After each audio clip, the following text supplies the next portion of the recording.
Hello students, welcome again in the video lecture presentation series on plant ecology. I am Dr. Deepak Koche, currently working as Professor, Department of Botany, Sri Shivaji College of Arts, Commerce and Science, Akola, Maharashtra. I am welcoming you all in the third lecture of plant ecology entitled as ecological factors. Here we are going to see some basic aspects or overview of different ecological factors one by one. So let us start with the definition of ecological factors. So it is usually defined as any factor that influence the life of living organism. So whatever or whichever living organisms are there on this planet, any such factor which is influencing their life directly or indirectly, that is called as the ecological factors. In general, the ecological factors are classified into two, that is abiotic factors and biotic factors, but recently third come into existence, that is anthropogenic factors. Now what exactly is the abiotic factors? Abiotic factors are all environmental factors, basically physical and chemical factors. Okay. Biotic factors, it includes all living organisms, plants, animals, microbes, etc. All living organisms, they are included under biotic factors. And in anthropogenic factors, it generally consists of or composed of human activities in relation to the environment. That means which particular human activities are generally impacting the environment, that has been considered under this anthropogenic factor. So what are the major abiotic factors? So in most of the syllabus of ecology, light, temperature, water and soil as a separate factor, as a edaphic factor, they had been considered as the major abiotic factors. Light, temperature, water and soil as an edaphic factor. Now starting with the light. Now in general, this light, you know everything about light. You had seen light, you use light, you know a lot of literature regarding light, but in general, but what exactly scientifically this particular light has been described as? It is generally defined as the electromagnetic spectrum of radiation coming from the sun. Okay, and we all know that sun is having the solar energy, and it is the only source of energy for all the organisms on this planet Earth. And most essential thing is that this light is very essential for the photosynthesis. Photosynthesis, it is the process for synthesizing food material, and the plants are synthesizing their own food material, which is required for them, and it is also transferred from to the consumer level. So for the process of photosynthesis, it is very essential. Again, it also affects the process of pigmentation, migration and reproduction, both in animals as well as plants. Okay, so this is the diagram of this electromagnetic spectrum. It may have less than 10 to the power minus 14 to up to 10 to the power 4 meters wavelength. Okay, now these things is that it generally comprises cosmic rays, gamma rays, X-rays, ultraviolet rays, visible radiations, infrared rays, then radar waves, then radio waves are there, which enables the telecommunication. Of these, only a fraction, which we call as the visible fraction from specifically 390 nanometer to the 760 nanometer. This much of the visible light is important as far as the photosynthesis is concerned. When we see usable light or light required for the photosynthesis is there, so that is, this particular wavelength is very essential. It is called as the visible fraction or visible light fraction from the electromagnetic spectrum. The second important abiotic factor is the temperature. It generally governs the distribution of the plants and animals. It has been found that this temperature, usually temperature and light, they are the related one. Actually temperature is not the absolute term. Okay, जिस तरह से अपने को light define करते आता है उस तरह से टेम्परेचर डिफाइन करते नहीं आता. Okay, temperature is the relative term. Usually it increase when there is increase in light intensity. Okay, so it depends on light. Okay, it has been experienced. Okay, it has not been absolutely defined. Okay, so it is not the absolute term. So it has been found that this particular temperature, as we know that different places having a different temperature, and at different places we found different types of plants and animals. So this particular temperature is affecting the distribution of the plants and animals. Okay, on the basis of temperature requirement, the plants are classified as tropical plants, which generally found in the tropical rainforest, subtropical plants, temperate plants, and alpine plants. Animals also classified on the basis of this, that is poikilotherms, those whose body temperature depend on the environmental temperature, and homeotherms whose body temperature is constant.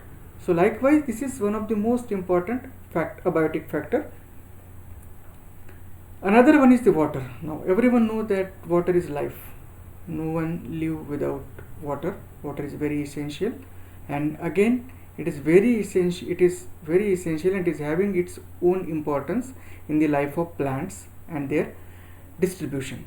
On the basis of water requirement, the plants are classified as hydrophytes, mesophytes, and xerophytes. Hydrophytes are those plants which usually grow in the water or in the vicinity of water. We know number of such plants. Water lily is there, typha is there, ecornia is there. There are number of plants.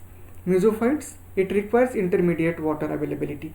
Now mostly the mesophytic plants like teak plant or most of the crops are there, they does not require that much amount of the water or cannot be grown in watery condition. So most of the crop plants they comes under the mesophytic condition. Then again the xerophytes. Xerophytes are those plants which grow well in the desert like condition. Desert like conditions, that means where the water availability is very less or scarce. In such, for example, the cacti is there, acacia is there. These are the examples of the desert plants. So these are called as the xerophytes. So water is again very essential, and on the basis of water the plants are classified as hydrophytes, xerophytes, and mesophytes. Okay, so here I had tried to put the pictures of these particular plants: hydrophytes, mesophytes, and xerophytes. Now coming to the soil, generally this particular soil has been studied as edaphic factor, not the environmental factor. It is edaphic factor. Okay, soil is again very important abiotic factor. Okay, so it is very essential because it supports the life of bacteria, viruses, fungi, algae, and even the plants. Okay, so microbes are usually more in organic soil, organic rich soil, and the dominance of the microbe in certain area is determined by the environmental condition, other environmental condition. Not exactly is this soil, but the other environmental conditions. Soil, water, air in that particular area, organic and inorganic molecules are very important in case of the plant growth. In soil, these things, that is what amount of water is there, what is aeration is there, what type of organic and inorganic molecules are there. So these are generally useful for the plant growth. Okay, and mostly the it has been again observed that the soil is also having its own impact in determining the vegetation or flora of that a particular, or the crop pattern of a particular area. Okay, here I had tried to show the soil microflora which is associated with the plant roots or within inside the soil. Now coming towards the biotic factors, as I had already told you, it comprises all living organisms. Okay, plants, animals, microbes, etc., etc. Every living organism is comprises under these particular biotic factors. In general, considering one particular place or an ecosystem, the biotic factors includes everything which is living. Okay, it also includes the role of each and every living organisms, because see, the producer is there, plants are there, they are going to produce the food material. Consumers, they will generally consume the food material from the producer, and the decomposers, they will decompose the dead and decaying material of the producers and consumers. So likewise, each component of that particular area or that particular ecosystem is playing their own role in maintaining that particular healthy atmosphere. Now here you can say what exactly happens. This is the grass. These are the herbivores. They generally used to eat the grasses or the seeds of the grasses. Grasshopper is there, mouse is there. Snake is the carnivorous. It depends on this particular snakes and grasshoppers, etc. And here is the vultures. So this type of mechanism is found in ecosystem, in a particular ecosystem, to maintain the healthy ecosystem. Next, it comes the anthropogenic factors.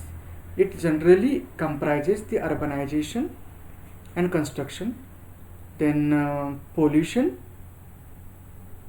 or industrialization, agrochemical uses, then excess of antimicrobial treatments. These are the factors generally created by the human beings or man-made. Okay, here I tried to compile one particular scenario, that if all these pollutants get deposited in different reservoirs, water reservoirs suppose, okay, dams are there, then lakes are there, or any other reservoir is there. So if these contaminants which are coming from agriculture, coming from drug industries, coming from food industries, they are depositing in the reservoirs, so they may transfer, after a few days they may transfer to their producer. They can be absorbed by the producer of that particular ecosystem, okay, or the plants, and then later it will transfer to the next trophic level, consumer level. Okay, so that will generally hazardous for the other organisms, including the human beings. So these things must have to be observed and must have to be taken into consideration in future scenarios. Here I have tried to put up a summary. In this particular picture, this picture has been shown how all the factors affect the growth and development of a particular plant. Okay, it requires sunlight, it requires precipitation, carbon dioxide, then it has the effect of vine, it has grazing by animals, rodents are there, plants, epiphytes, birds, insects. It requires a specific type of soil and minerals within that. So it on and on, it requires all climatic factors. It requires optimum amount of biotic factors. It has the impact of biotic factors and adaptive factors also. So each factor has its own impact on the growth and development of a particular plant type. Okay, and on the basis of that, a particular type of vegetation is been developed. I think I had tried to explain this particular overview of ecological factors. Thanks for watching this video. The next video will be a little bit detailing about each and every factor, ecological factor. Till then, goodbye. See you then.